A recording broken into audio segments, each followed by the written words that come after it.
चलो आज के इस वीडियो में हम सीखते हैं भूतकाल।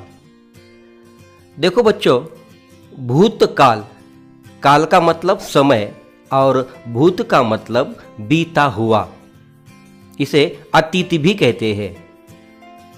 ठीक है, चलो अब हम इसकी परिभाषा देखते हैं। क्रिया के जिस रूप से यह बोध होता है कि कार्य बीते हुए समय में हो गया है, उसे भूतकाल कहते हैं।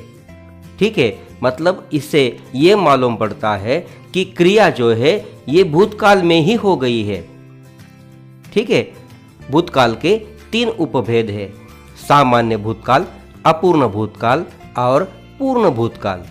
चलो हम आज सामान्य भूतकाल देखते हैं। सामान्य भूतकाल की परिभाषा इस प्रकार है कि जिस क्रिया से ये बोध होता है कि भूतकाल में क्रिया अभी हो गई है, ऐसा लगता है। बात समझने की कोशिश करो। जिस क्रिया से यह बोध होता है कि भूतकाल में ही क्रिया अभी समाप्त हो गई है, ऐसा लगता है, उसे सामान्य भूतकाल कहते हैं। देखो, उदाहरण के जरिए हम स्पष्ट करा देते हैं। मैंने खाना खाया। मैंने खाना खाया, इस वाक्य से यह पता चलता है कि खाना खाने की क्रिया अभी समाप्त हो गई है ना? इसीलिए यह वाक्य सामान्य भूतकाल का है। दूसरा उदाहरण लीजिए, पिताजी गांव गए। जैसे कि किसी ने अगर पूछा कि क्या पिताजी घर में है, तो हम ऐसा जवाब देते हैं कि नहीं, पिताजी गांव गए। मतलब पिताजी गांव जाने की जो क्रिया है यह अभी हो गई है। भूतकाल में वो क्रिया अभी हो गई है, ऐसा लगता है, तब वो क्रिया सामान्य भूतकाल की होती है। तीसरा उदाहरण क्या है? तुम्हारा पत्र मिला। मतलब पत्र मिलने की जो क्रिया है अभी समाप्त हो गई है, ऐसा लगता है।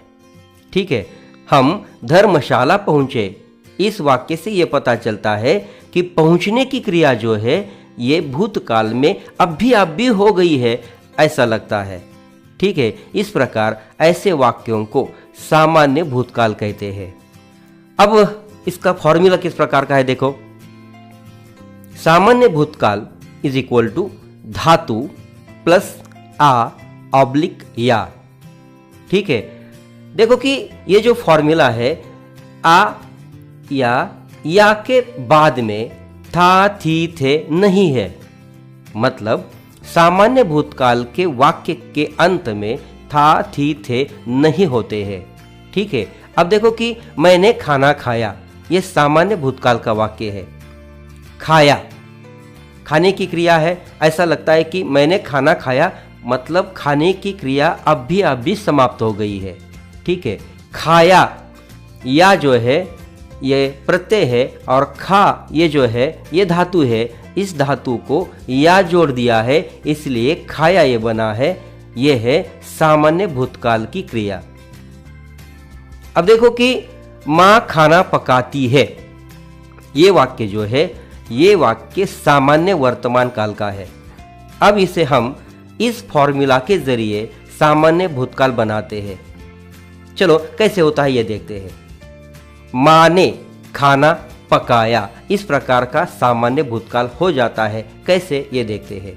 अब देखो कि धातु अगर सकर्मक हो तो कर्ता को ने प्रत्यय लगता ही है।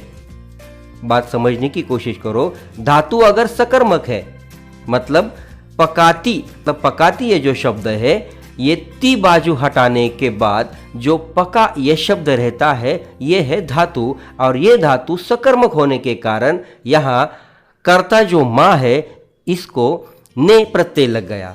माँ ने खाना, यहाँ तक हम रुक गए।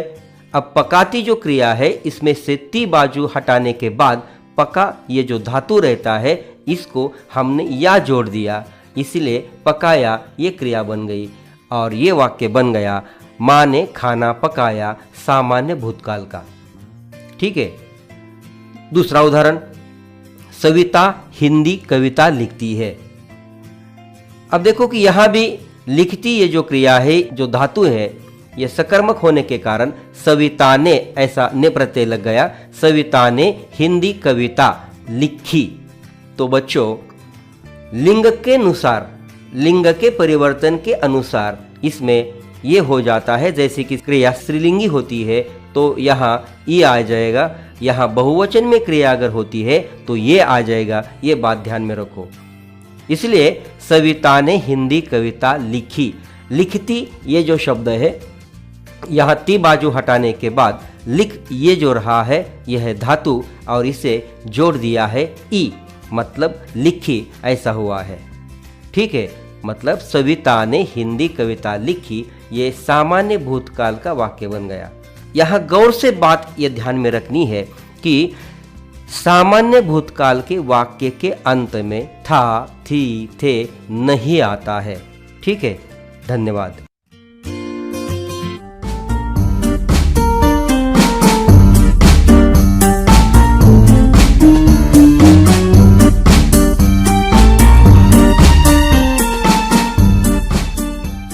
चलो आज के इस वीडियो में हम सीखते हैं अपूर्ण भूतकाल। पिछले वीडियो में हमने ये सीखा था सामान्य भूतकाल। ठीक है, अब हम सीख रहे हैं अपूर्ण भूतकाल।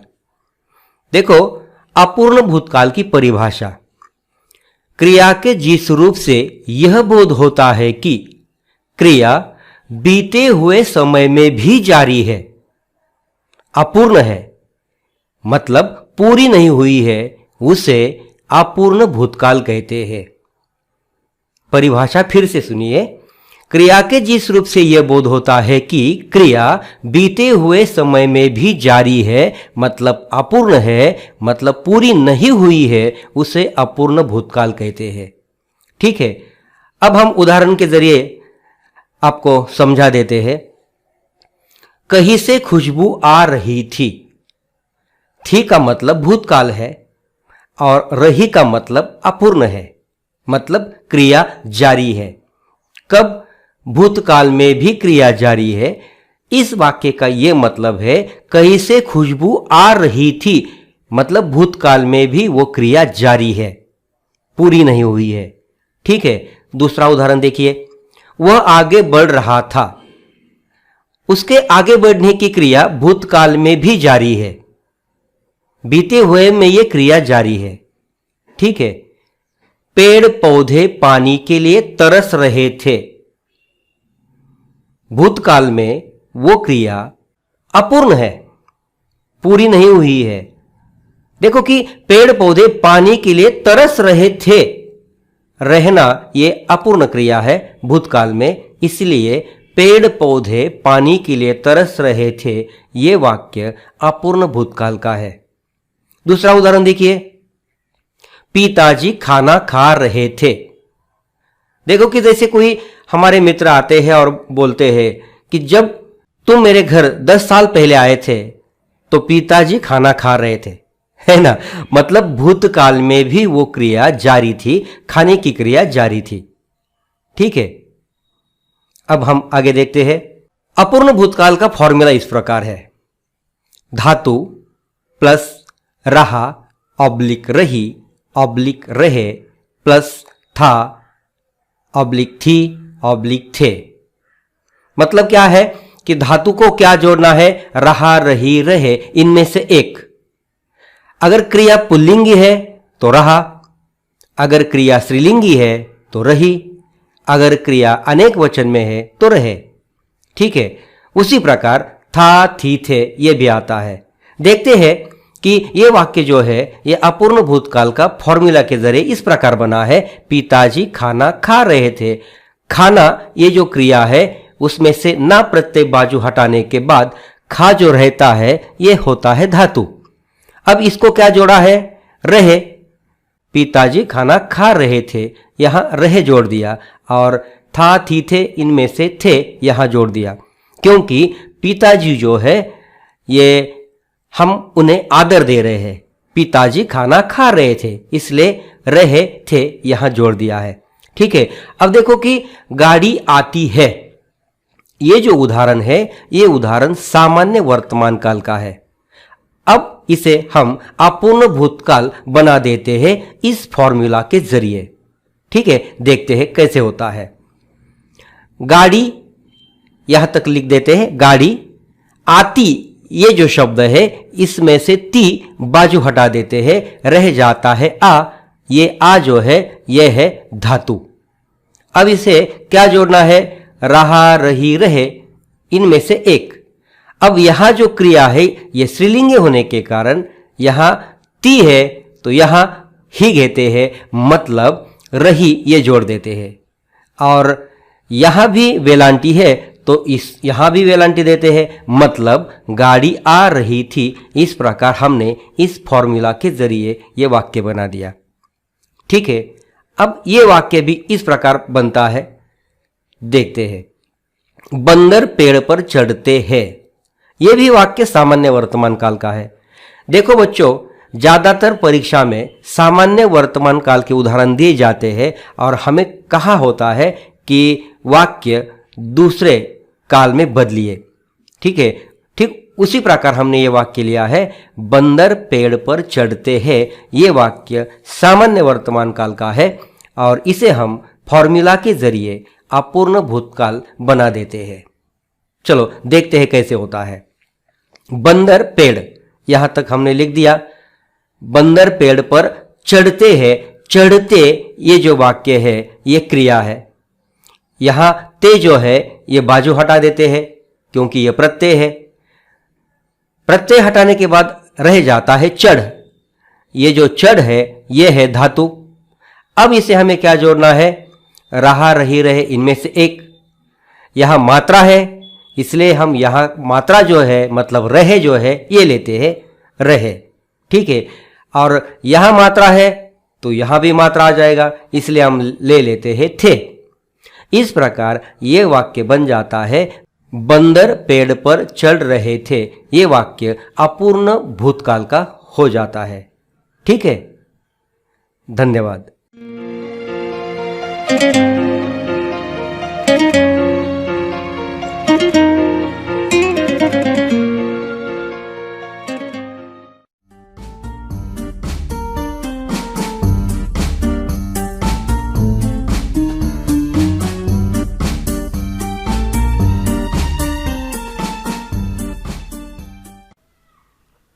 चलो आज हम सीखते हैं पूर्ण भूतकाल। देखो कि पूर्ण भूतकाल की परिभाषा इस प्रकार है, क्रिया के जिस रूप से यह बोध होता है कि कार्य समाप्त हुए बहुत समय बीत चुका है उसे पूर्ण भूतकाल कहते हैं। मतलब क्या है कि भूतकाल में भी वो क्रिया बहुत पहले हो चुकी है ऐसा लगता है, तब उसे पूर्ण भूतकाल कहते हैं। इसका मतलब और यह भी है कि भूतकाल में वो क्रिया पूर्ण हो चुकी है ना। देखते हैं इस प्रकार के उदाहरण। देखते हैं उदाहरण। बंदर पेड़ पर चढ़ा था का मतलब भूतकाल, चढ़ा था मतलब बंदर पेड़ पर चढ़ने की क्रिया बहुत समय पहले बीत चुकी थी, है ना। ठीक उसी प्रकार देखो, बारिश हो गई थी। इसका मतलब क्या है कि भूतकाल में वो क्रिया बहुत पहले हो चुकी है, समाप्त हो चुकी है, बारिश हो गई थी, है ना। तीसरा उदाहरण, पिछले साल मेहमान आए थे। देखो कि मेहमान आने की जो क्रिया है यह बहुत पहले हो चुकी है। आए थे क्रिया भूतकाल में भी वो पूरी हो गई है। ठीक है, पिताजी ने पत्र लिखा था। पत्र लिखने की जो क्रिया है भूतकाल में ही बहुत पहले हो चुकी है, समाप्त हो चुकी है, इसलिए पिताजी ने पत्र लिखा था यह वाक्य पूर्ण भूतकाल का हो जाता है। अब आगे देखते हैं। देखो पूर्ण भूतकाल का फॉर्मूला इस प्रकार है, धातु प्लस आ ऑब्लिक या प्लस था ऑब्लिक थी ऑब्लिक थे। मतलब क्या है? देखो कि गाड़ी आती है, ये सामान्य वर्तमान काल का उदाहरण हम लेते हैं और इसे हम पूर्ण भूतकाल में बदल देते हैं इस फॉर्मूला के जरिए। ठीक है, देखते हैं कैसे होता है। गाड़ी यहां तक हमने लिख दिया। अब आती ये जो शब्द है ये क्रिया है, इस क्रिया को ती ये प्रत्यय लगा है, ये ती बाजू हटाने के बाद रह जाता है आ, ये है धातु। ठीक है, अब इस धातु को क्या जोड़ना है, आ या इस प्रकार जोड़ना है। अब यहाँ क्रिया जो है स्त्रीलिंगी होने के कारण यहाँ ई आ जाता है, इसलिए हमने ई जोड़ दिया, शब्द हुआ आई। और था थी थे, इनमें से एक जोड़ना है, क्रिया स्त्रीलिंगी है इसलिए हम यहाँ थी जोड़ते हैं, यहाँ हमने थी जोड़ दिया, वाक्य बन गया गाड़ी आई थी। ये हो गया पूर्ण भूतकाल, मतलब गाड़ी आने की क्रिया बहुत समय पहले बीत चुकी है। ठीक है, बंदर पेड़ पर चढ़ते हैं, यह भी सामान्य वर्तमान काल का उदाहरण है। देखते हम पूर्ण भूतकाल किस प्रकार बनता है।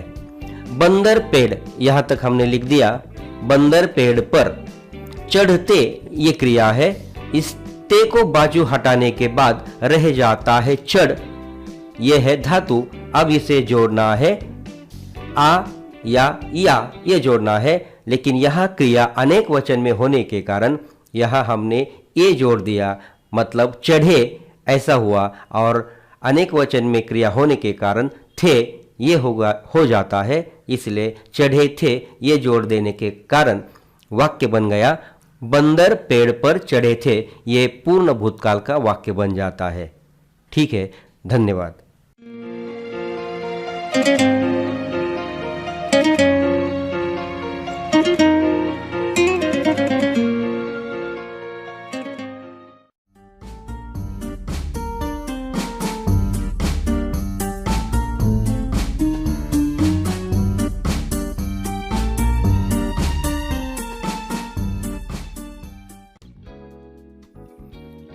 चलो आज हम सीखते हैं सामान्य भविष्य काल। देखो कि हम काल के भेद देख रहे हैं। काल का मतलब समय, क्रिया के काल मतलब क्रिया कौन से समय में हो रही है ना।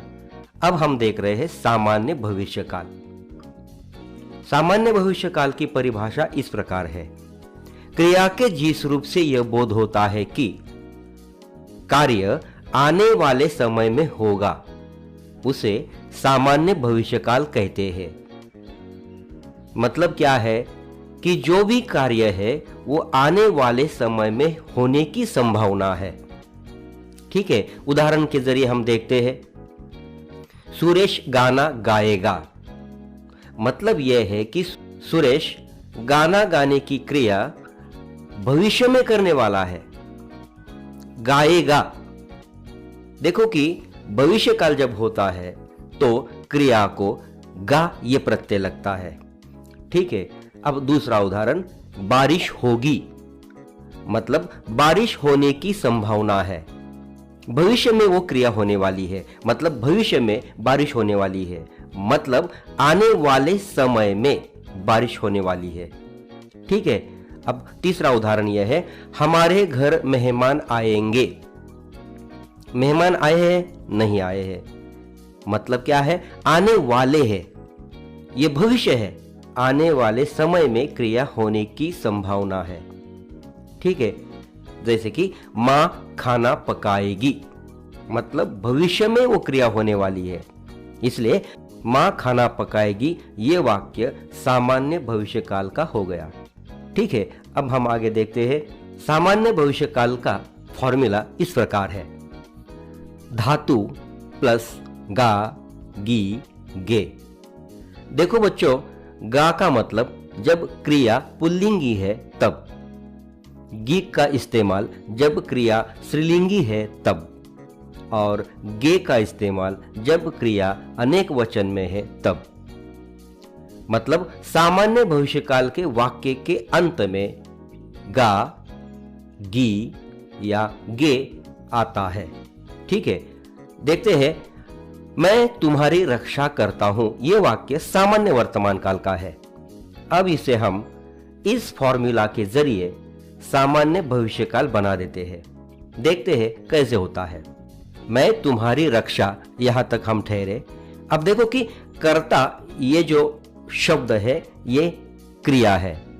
अब इसको ता जो प्रत्यय लगा है ये बाजू हटाने के बाद रह जाता है कर, यह है धातु। इसको क्या जोड़ना है, गा जोड़ना है, इसीलिए करूंगा, यह शब्द बना। ठीक है, मतलब भविष्य काल का वाक्य बना, मैं तुम्हारी रक्षा करूंगा। दूसरा उदाहरण, पिताजी आते हैं। यह भी सामान्य वर्तमान काल का उदाहरण है। अब इसे हम बना देते हैं सामान्य भविष्य काल। पिताजी, यहां तक हम ठहरे। आते, यहां ते बाजू हटाने के बाद आ, ये जो रहता है यह है धातु, और इस धातु को हमने गे जोड़ा, मतलब पिताजी आएंगे, ऐसी क्रिया बनी। ये वाक्य जो है ये सामान्य भविष्यकाल का बन गया। ठीक है, धन्यवाद।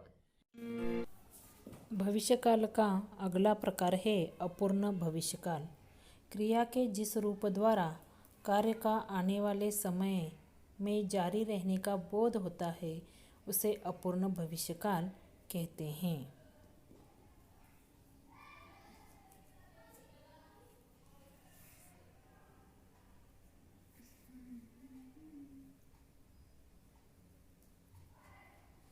उदाहरणार्थ, लड़का गांव जा रहा होगा।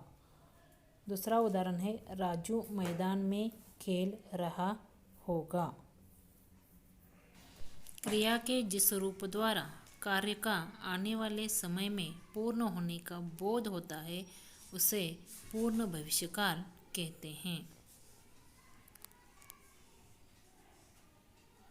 उदाहरणार्थ, लड़का गांव गया होगा, और दूसरा उदाहरण है, राजू ने पढ़ाई की होगी। इस तरह भविष्यकाल के ये 3 प्रकार हैं। धन्यवाद।